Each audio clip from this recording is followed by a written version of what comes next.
Mumbai studios of Republic TV, it's time for Arnab Goswami on the debate.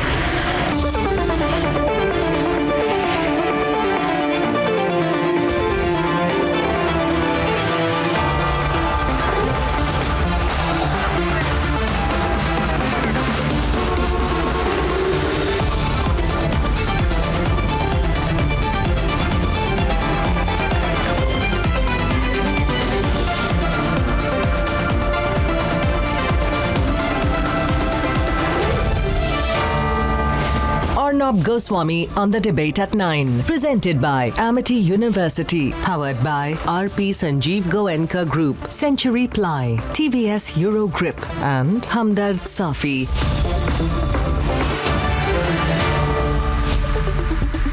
And welcome viewers. As the Americans tell everyone that they are giving the Taliban one more chance, every day one more chance to prove their credentials, a Black Hawk helicopter that they gifted the Taliban flew over Kandahar city. See the pictures, viewers. For hanging at the end of a noose from the bottom of the chopper was the lifeless body of a man, believed to be someone who used to work with the Americans. His neck broke and his body twisted. The chopper, with a macabre visual of the mid-air hanging, was a message by the Taliban to the world. This is the Taliban telling all of us, this is what we are. This is our form of justice. And this is our style of operating. And the whole world just kneels before them, negotiates with them. Never before has the civilized world been weaker against terrorism. India hasn't officially recognized the Taliban, but for some reason, ladies and gentlemen, perhaps out of a fear of harm to our citizens in Afghanistan, the Indian envoy met the Taliban representative at Doha. I don't know why. At the United Nations, the Security Council, on the last day of India's presidency, seemed to accept at face value the Taliban condemnation of the terrorist attack at the Kabul airport. At every level, the international community has capitulated, ladies and gentlemen. The international community, not just the Americans, and this will prove to be the most ghastly mistake very soon. Afghanistan will become a melting pot of global terrorism. Nothing can stop that from happening now. The enemy has been chaperoned by the Americans and weaponized by the Americans. It will use terrorism to blackmail the whole world. And by giving certificates to the Taliban. When it hangs people from choppers and executes people going door to door, the Americans and their cohorts have given on a plate the Taliban the deniability they need to make terrorism a self-sustaining global industry. In that sense, the terrorist group Taliban has divided the whole world. We think, the Americans think, that the decay will be limited, the rot will be limited, the infection will be limited, but no. It won't be limited to Afghanistan. The gangrene will spread across the world. Viewers, believe me, it will not be limited. The Taliban, if not checked very soon, will force their way across the world and prove to be the biggest danger globally in centuries. In fact, they already are. And that is why on debate number 1 tonight, we'll show the visuals, we'll give the proof, and we'll ask the questions on why we are still negotiating with them. Debate number 2 tonight, viewers, at 10 o'clock. Headlines expose the Western media's hypocrisy. Is it ineptitude or deliberate embedded journalism with the Taliban? That's debate number 2. And debate number 3 on the wannabe Taliban. Why have the pseudos gone silent in the race to endorse Taliban-style diktats in India? Debate number 3. And here are the headlines this Tuesday evening on the debate tonight. Taliban takes complete control of Kabul airport after America's hasty and botched up withdrawal. Taliban's crude message to America, former US interpreter barbarically hanged to death on a Black Hawk. From public executions to door-to-door mass shootings, Afghanistan has been pushed into accepting the Taliban brutality. The Taliban realities in videos by the Western media hypocrites cheer on America's withdrawal to somehow save and shield Biden. India contacts the Taliban in Doha for safety of its citizens in Afghanistan. Is it too early for India to talk to the Taliban? And fanatic groups want the Taliban like diktat on education in India. It's time to call out the Taliban cheerleaders tonight.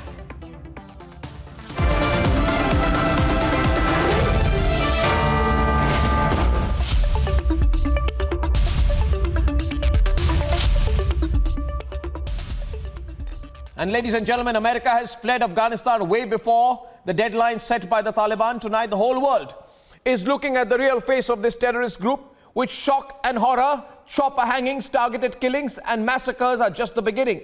The reign of terror sponsored by America is staring at all of us tonight. Let's debate. The last American soldier leaving Afghanistan to hop on to a C-17.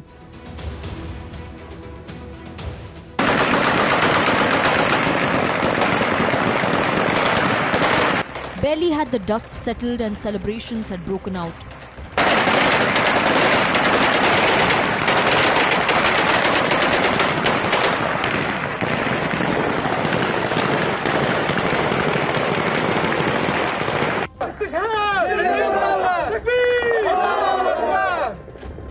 ممتاز. هذا قطعة فاتح ظهر. الآن ندخل على في باب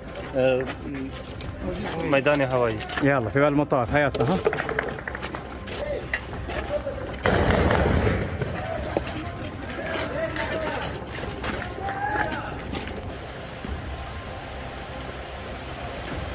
And this so-called elite force, wearing borrowed gear and sponsored by America, had taken over the hangars at the Kabul airport. Oh. All right. We're here right now with the Taliban as they enter into what was only minutes ago, it was an American-controlled portion of the military airport. Now they're taking over.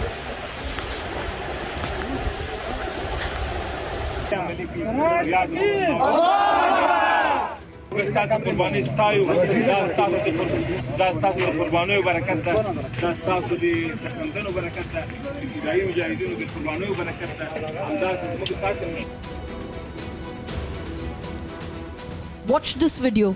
Taliban immediately rushed its leaders to Kabul airport.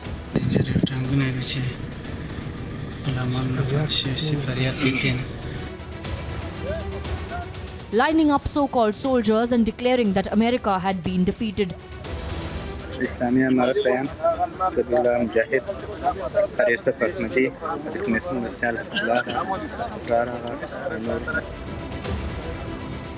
Even rushing the Haqqanis, terrorists now in arms with the Taliban.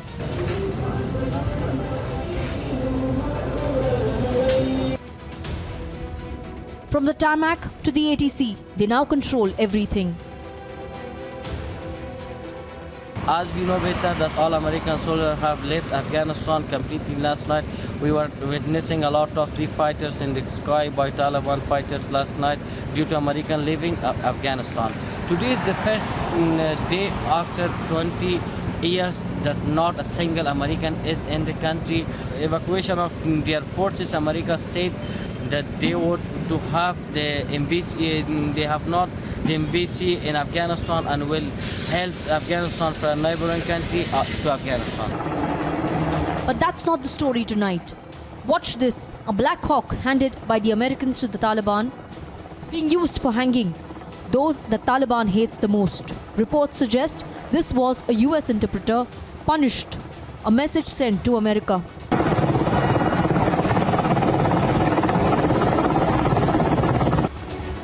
Watch from this angle, these videos telling you a story of the extent to which Taliban goes. This video, a slap in the face of America, as mass executions are also reported.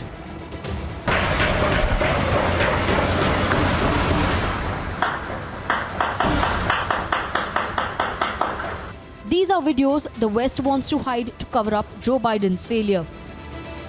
America, which promised to end terrorism, has given it a new lease of life.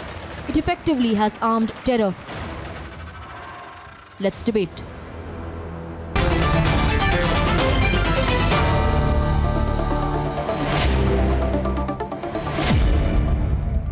Lisa Curtis, Director of the Indo-Pacific Security Program and Senior Fellow at the Center for a New American Security. She's also been former Deputy Assistant to former President Donald Trump. Dov Zakheim, former Undersecretary of Defense in the George W. Bush administration, currently Senior Advisor at the Center for Strategic and International Studies. Ambassador Frank Wisner has been American Ambassador to India, former diplomat and International Affairs Advisor at Square Patton Boggs. Cynthia Farahat is author and fellow at the Middle East Forum. Murzal Nurzai is a well-known Afghan activist. She is joining us from Munich. Professor Madhav Nalapat, well-known strategic analyst, consulting editor with the Sunday Guardian and vice chairman of the Manipal Advanced Research Group, editorial director with the Sunday and Daily Guardian, and Major Gaurav Arya, consulting editor, strategic affairs of the Republic Media Network. Thank you very much. Ambassador Wisner, Joe Biden says how we deal with the Taliban depends on their conduct, on how they behave themselves, how they are, how aligned they are to our values, etc., etc. What remains to be seen? Today, I don't know if you saw the visuals of the Taliban chopper hanging. I'd like to play the pictures on the screen, viewers. The Taliban chopper hanging. Can we play the visuals, please? A public hanging in Kandahar. This man used to work as an interpreter for the Americans. His neck broken, his lifeless body twisted out of shape. American Black Hawk helicopter. Chilling images, viewers, watch this closely. This is what the American media is trying to hide from the rest of the world. And yet Joe Biden says we'll see. He says we'll see how they conduct themselves. How can you say that when they're doing this day to day? They're carrying out public daily executions, door to door. They're executing people. And they deliberately put this body on a Black Hawk chopper. And Joe Biden says, depends on the conduct. What depends? Ambassador Wisner, what depends? Mr. Goswami, I take it that's a question. And if it is, let me answer in the following way. I can only admit, as you do, as you've just noted today, that that's very grim photography. But I suggest that we all need to keep our heads level and keep our eye on what is the reality. The reality is that the Taliban has taken control of Afghanistan, is in control of the capital city. And if we are to deal with the future, if we're to deal with the peace and security of the region, the future of Afghanistan, the safety and potential withdrawal of remaining American citizens and others to whom we have a debt, we've got to deal with the Taliban. If we don't, we're going to face terrible problems, all of us, India and the United States. We're going to face problems of terror. We're going to face problems of drugs. We're going to face problems of instability that we cannot deal with if we do not have a measured diplomatic and political approach. The military phase of the American involvement in Afghanistan is over. It's now a political phase before us, and that means dealing with a highly fractious and difficult institution, the Taliban. But I suggest we have no choice. There certainly isn't a choice about going back to war in Afghanistan. That page has been turned. Ambassador Wisner, it's not grim photography. It is the terrible reality. And as they say, pictures, Ambassador Wisner, don't lie. These are pictures which are uncomfortable. They are grisly. But this is what Americans must see. You seem to indicate that America's involvement in this is over. My own considered view, though I'd like Major Gaurav Arya to respond to you that it's not. And you may hate me for saying it, I believe it's only starting. Your nightmares are starting all over again. Only difference is that you have actually chaperoned a terrorist group. You weaponized a terrorist group. Your military involvement began with the emergence of this kind of terrorism. You have taken that terrorism to another level. You've given Black Hawk choppers and the most sophisticated arms to a terrorist group. You're building a case for them. You're taking them at face value. The view across the world is, and I don't know except sections in America, that America's nightmares are only beginning all over again. What do you feel, Major Gauravaria? Would you like to respond to Ambassador Weisner's opening remarks? Absolutely, Arnab. It's very unfortunate, what the ambassador said, because you see that man hanging from the Black Hawk helicopter, that was a message that the Taliban wanted to send to the world. An American paid Afghan hanging from an American helicopter. And also, Arnab, the Americans, we have a saying in the army, leave no man behind. They gave the entire data of the people who worked with the US Army to the Taliban. They did not erase that data. Apart from giving weapons, apart from giving billions of dollars of sophisticated weaponry, apart from coming back to square one after 20 years and $2 billion and thousands of lives later, the fact of the matter is America is no safer than it was at 9/11, Arnab. We'll take care of ourselves. Forget about India. Forget about India. We'll take care of ourselves. We've been taking care of ourselves forever and ever. But what did America achieve? Today, Islamic State Khorasan is there. There are 6,000 to 10,000 foreign fighters who do not owe allegiance to the Taliban who are there. There are Tajiks, Arnab, there are Arabs there, there are Chechen there, there are so many foreign fighters there, foreign terrorists. Is America any safer? It's not. And then you have sold the Afghans down the line. You've sold them down the river, the Afghans who helped the Americans, who put their life on the line. You betrayed the trust of the Afghans. That man hanging on the helicopter, that man trusted the Americans and he was sold. That's my point, Arnab, and that's the grim reality. I bring in Lisa Curtis as well, Professor Madhav Nalapat. The different set of visuals and very, very, very, very deliberate viewers. By the way, those pictures you see of soldiers in that special forces kind of uniform, the visuals are not of American special forces personnel, viewers. Those visuals, let's play them, is of the Badri 313 Taliban Badri 313 Taliban Special Forces Unit. This is fully American choppers, Chinook choppers, American equipment, American night vision goggles, American rifles. This is all paid for by American taxpayers. The group that took over there today, these are American taxpayer paid weaponized terrorists who are operating freely right now, viewers, and I'm deliberately showing the visuals on the left and the right. You would not be able to distinguish the two. On the left are the Taliban and on the right are the US Armed Forces. They look exactly the same. They have been trained, they behave, they wear the same uniform, and they've been created by the Americans. So the Americans should be very, very worried. If they actually think that the problem is getting limited, it's not. It's just that the Americans have weaponized a more dangerous enemy to deal with in years to come, and now they're hoping that this is going to end here. Lisa, how can the Americans hope it will end here?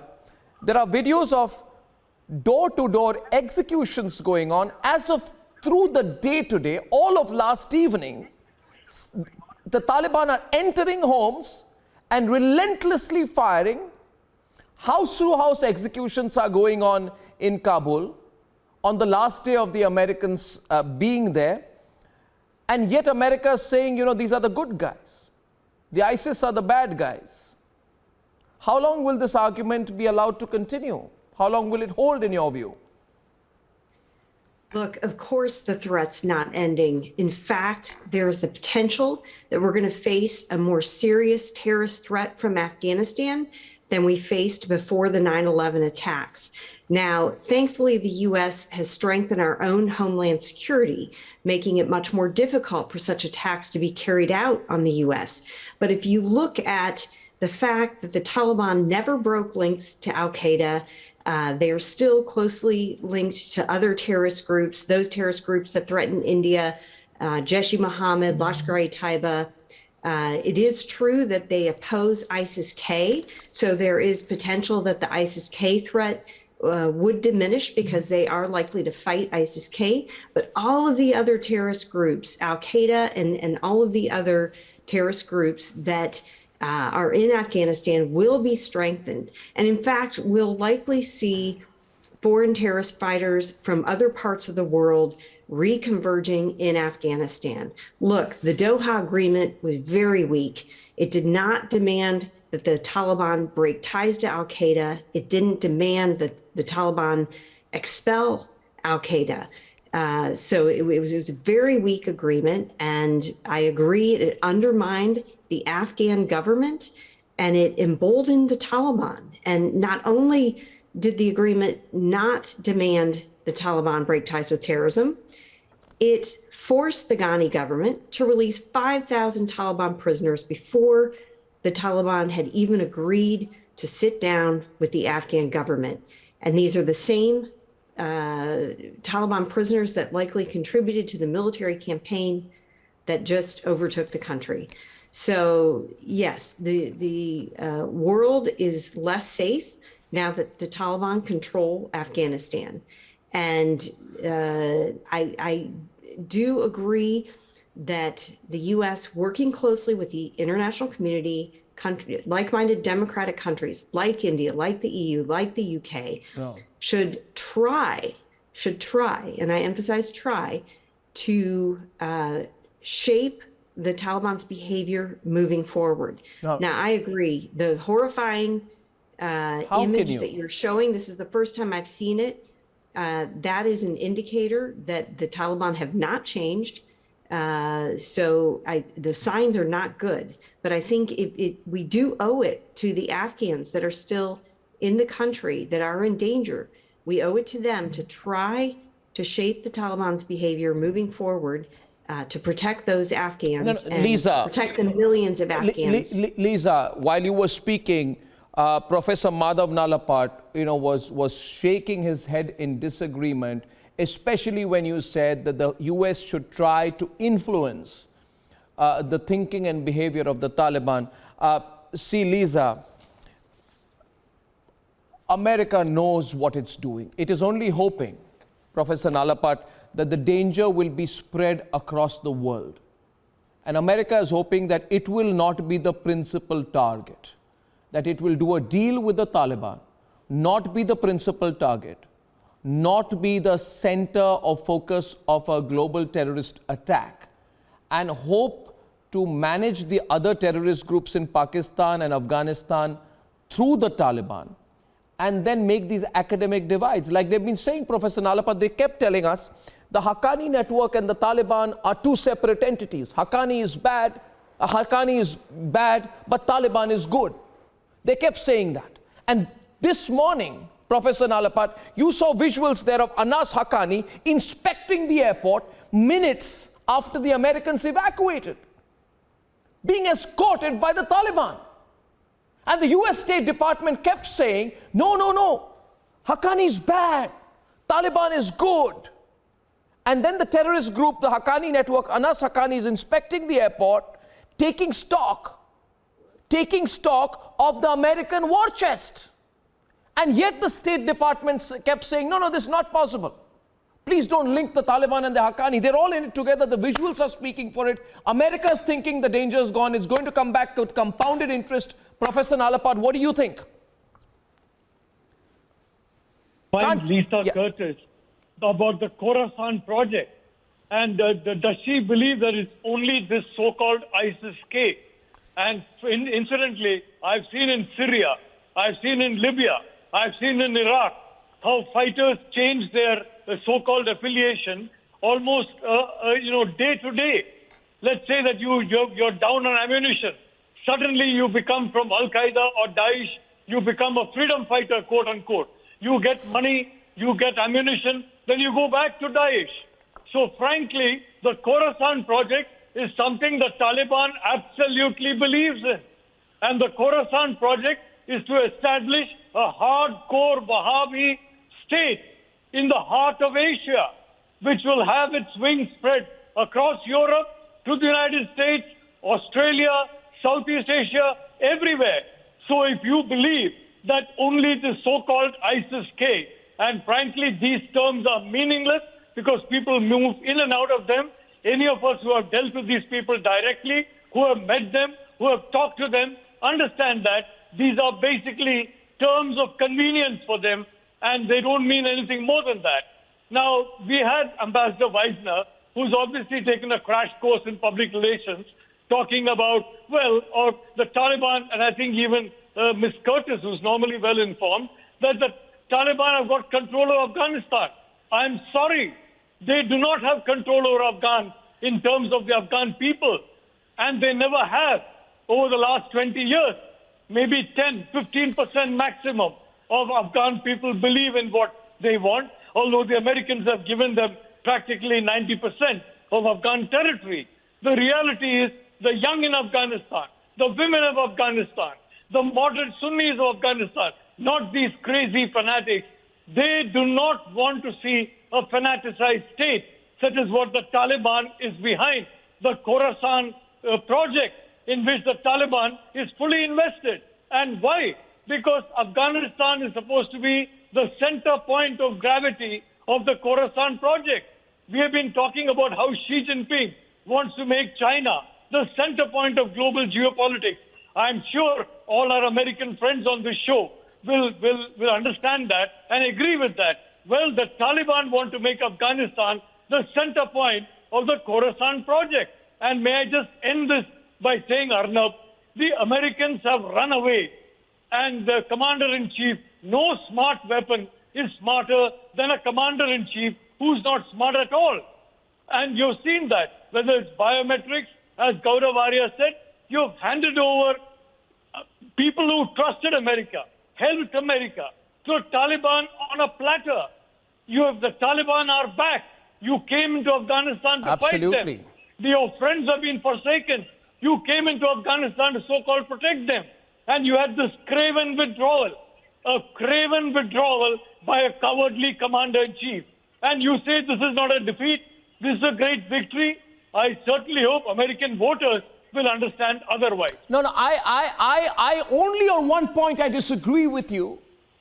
I don't think this is a defeat for the American army. It is somewhere, Professor Nalapad, between a surrender and a partnership with the Taliban. The Americans think they're playing with words to fool the world. But when it comes to specifics, theories don't matter. Let's talk specifics, Dov. We've been debating for a few days. Give me an example. You've been saying Haqqani network bad. We say why? Oh, they bombed the American embassy. Yes, they did. They bombed the American embassy. You remember? They bombed your embassy, and today, under your army's watch, the Taliban escorted them onto Kabul airport. And while this was happening, your State Department kept saying that the Taliban and the Haqqani network are two separate entities. The reason I'm giving you this example is because, Dov, you must accept tonight that the Al-Qaeda and the Taliban are the same entity. They are the same entity. The Haqqani network, Al-Qaeda, Lashkar-e-Toiba, Tehreek-e-Taliban Pakistan, they're all names. They're just a group of Islamist, fanatic, terrorist groups which have a common identity and a common purpose. I don't know why you're in denial about it. And the other thing is, Dov, just look at the visuals once again on how you weaponize them. Badri 313, these are amazing visuals. Brandishing American rifles, taking control of the Chinook, all the high weapon artillery. Look at the way they walk, talk, the way they hold the guns. No different from the way the American special forces do. The point I'm making is this is the danger you've created. It's going to come back for you. The entire Badri 313 forces of a terrorist group have been modeled on American troops and is operating with all that the Americans have left behind. You can't pretend anymore that the Taliban is a ragtag group of forces. The grotesque reality, Dov, is that it's not. It's not. And anyone would see that you have chaperoned a terrorist group. Can you retrace your steps even now, you think? Well, if you want me to respond, I'll be happy to respond. First of all, I don't take any position in support of the Taliban. I have written and I have argued that the Taliban, like the other terrorist groups, are all connected. I don't disagree with that one bit. After all, the Haqqani people are in the government right now. Second of all, I think you need to understand that not all Americans are in agreement with the way this was handled. There are two separate issues here. One is whether we should have left the country, and that started with that idiotic agreement that Trump's people put together. I disagreed with that. And the second issue is, even if we were to stick with this Trump agreement, the way we handled the departure was absolutely chaotic and awful. We've left Americans behind, by the way. We haven't taken them all. We've left Afghans behind. And of course, we've left some equipment behind, although perhaps not as much as you say. I have tremendous respect for Ambassador Wisner, who was one of our leading diplomats for decades, but I don't agree with him. I think it is a mistake to try to talk to the Taliban. We didn't talk to them before 2001. We shouldn't talk to them now.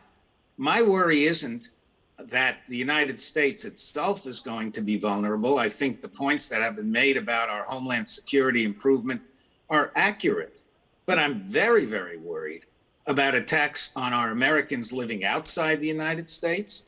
I'm worried about attacks on our allies outside the United States, because I don't see any difference. And quite frankly, people like H.R. McMaster, who was an expert in this way back when I was last in Afghanistan and he was working there, has pointed out that the terrorist groups are all linked. All I'm asking you to do but then if is they're to all be linked, a little bit more discreet. Dove, see, let's accept some facts here. What you say is, you try and make it look as if it's my subjective opinion. It's not. 22,174 Humvees, 169 Mi-113 armored personnel carriers is not my subjective opinion. Gaurav Arya is here.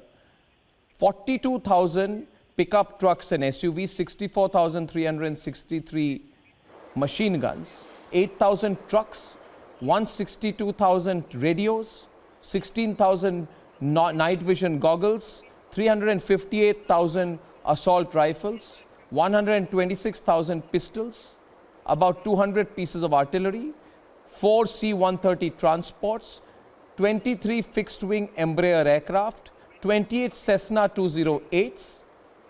This is not my subjective opinion. 33 Mi-17s, 33 UH-60 Black Hawk choppers, 43 MD-530 choppers, and you are telling me, Gaurav, you're telling me we left it by mistake.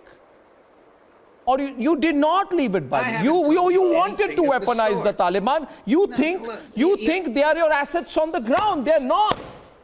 You have betrayed the world. You are arming a terrorist group. Please don't make it look like it was a mistake. We don't know our facts. Dove,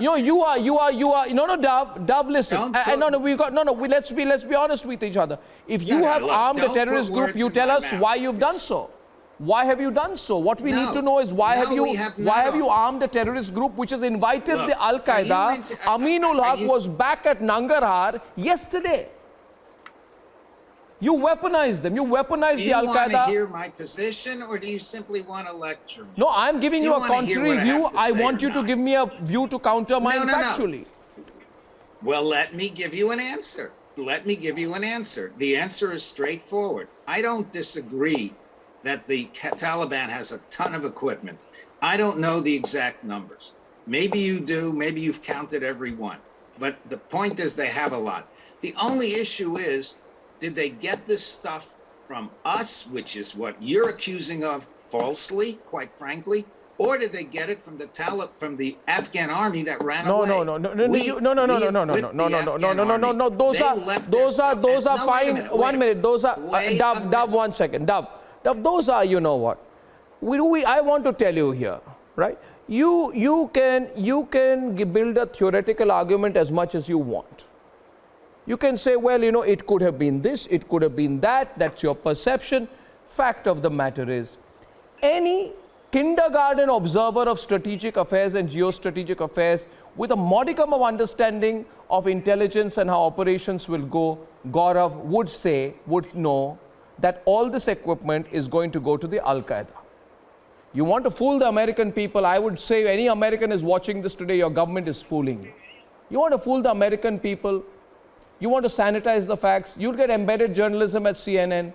Wait, you knew the Al-Qaeda will be armed with this, and that is what is happening. And by the way, you said that you're going to go after the ISIS-K. Gaurav, they said we're going to go after the ISIS-K. They didn't hit anyone in the ISIS-K. They lied to the world about that as well. They killed members of one family, including a child, Lisa, younger than 3 years old. You just needed to do some PR and say we got the ISIS-K back. You didn't. You didn't get the ISIS-K. You say you got the handler of the Kabul attack. Who's the handler? Name the person. Show me the picture. Who's the individual? Where's the proof? If you want to have targeted killings, let me remind you, Lisa, Qasem Soleimani was killed by an American airstrike in a civilian airport. You wanted to carry out a targeted killing. An Iranian general of a legitimate government of Iran was killed while leaving the airport by missiles fired from American drones. You didn't kill anyone from the ISIS-K. That was a bad PR job that only the American media believes in. So who did we kill on Sunday when we took out the suicide bombers who were headed to the airport? Okay, let me then tell you, Lisa, the facts which you know. You carried out an airstrike, and Gaurav is on this. You said that you claimed to have killed the critical ISIS-K handler. There are reports published in your media as well across that you killed 9 members of one family, including a child younger than 3 years old. Your defense forces say you're investigating it and that you're sorry if there has been any collateral damage. There were 2 suicide bombers apparently inside that car. Gaurav, Had they been allowed to proceed, you would have seen hundreds of Afghans killed, which we saw last Thursday. You know, Saddam Hussein in 2013 was captured by American forces without a single shot being fired on the outskirts of his hometown in Tikrit, where he was hiding in an underground pit, Lisa. Used the modus operandi to kill the ISIS-K chief and not harm any civilian. Why is America so cagey about who it actually targeted this time around? See, it's badly operated. This is a lot of information going around. Gaurav, there's too much information out here, and America's in the process of covering one lie is lying a second and a third time, Gaurav. It's quite apparent. Arnab, you know what they have done? Just come to think of it, Arnab. They have given an air force to a terrorist organization. Do you understand the gravity of that situation? Taliban has an air force. It has Black Hawk helicopters. Taliban has armored vehicles. Taliban has artillery. Taliban can actually reach 30, 40 kilometers away, sitting in Kabul. The Taliban can attack the Panjshir Valley, the Northern Alliance, without even going there. They have given Taliban fixed-wing aircraft. I mean, you have weaponized a terrorist organization to a level where it has an air force. Arnab, I have no word. What can I say? No, what exactly? No, Cynthia, you're in Washington. You're a fellow at the Middle East Forum. What exactly is America thinking and doing right now? What's the plan here? What's the strategy? I think that's a proxy war between the Democrats. They're waging it against anyone who thinks that they can ally with the Republican administration. That's the message that they are sending the world. If you ally with Republicans, we are going to, your fate is going to be similar to the man hanging from the UH-60 Black Hawk.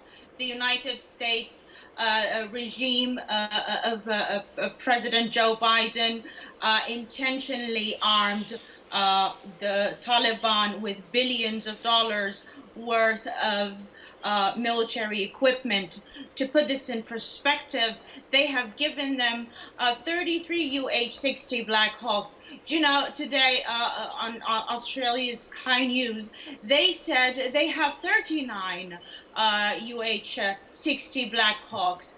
That puts the Taliban as advanced militarily as some of the first world countries. Exactly. There is going to be a genocide in Afghanistan, and I assure you that that's exactly what's going to happen. Afghanistan is going to turn into a terrorist playground. That was not a deal with the Taliban, that was a deal with Al-Qaeda. In 2015, Ayman al-Zawahiri, the leader of Al-Qaeda, officially gave his bay'ah, which is the official oath of allegiance, to Mullah Akhtar Mohammed Mansour.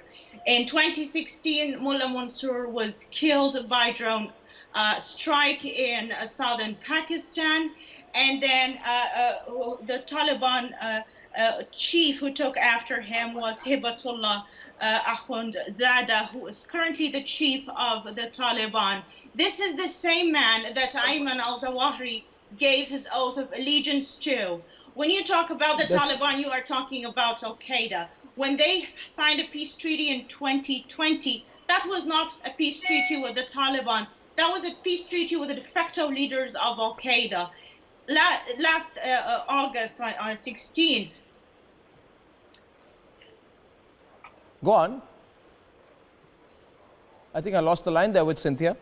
I'm going to come back. She was relaying important facts out there. Mursal, while this is happening, while America is patting itself on the back saying, Taliban, good guys, etc., Fawad Andrabi, a local singer, he was dragged out of his home, machine guns pumped bullets into him, he was killed, and his only mistake is that he was a threat to music being played in public places. This is one out of hundreds of such incidents which are happening right now, while Joe Biden continues to give the Taliban a certificate a day.